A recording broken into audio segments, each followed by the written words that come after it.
Despite being cloaked in diplomatic language, the message from the St. Lucia Bankers Association was clear. Its members were not interested in purchasing government bonds.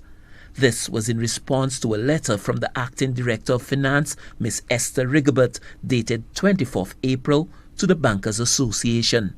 Speaking on Thursday's Radio 100's Out Goes In, hosted by Russell Lake, Prime Minister Allen Chastanet said the response from the Bankers Association was not surprising and was consistent with what he had been communicating to the public sector unions all along. The unions had been indicating to us, why are you coming to us directly? Why don't you go to the bank and get the banks to buy bonds?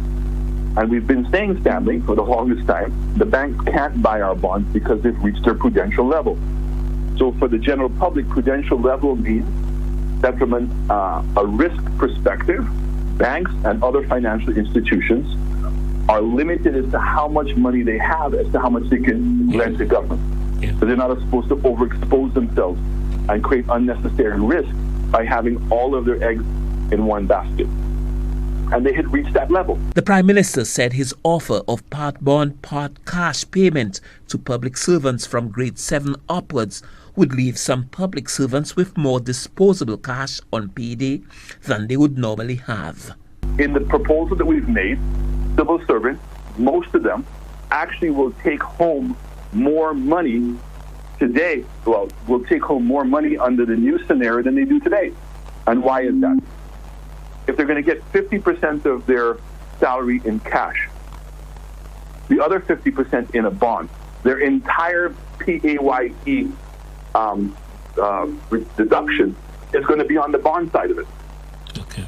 In addition to that, the financial institutions, the credit unions, and the commercial banks have agreed that if they're going to get paid in bonds, that they will also give them the moratorium. So it means that they're not going to have to make their house mortgage payment.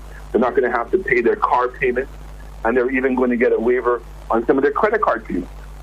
So if, in fact, that those things are not being deducted, as you know, Stanley, from your salary, and you're getting 50% of your pay in cash, for many persons, they're actually going to take home more money cash-wise under that scenario than they currently do. Because currently, your PAYE is taken off, and also all of your loan payments are also deducted. So persons are only just left with a limited amount of cash. Prime Minister Allen Chastanet insists his proposal is the best the government can offer at this time.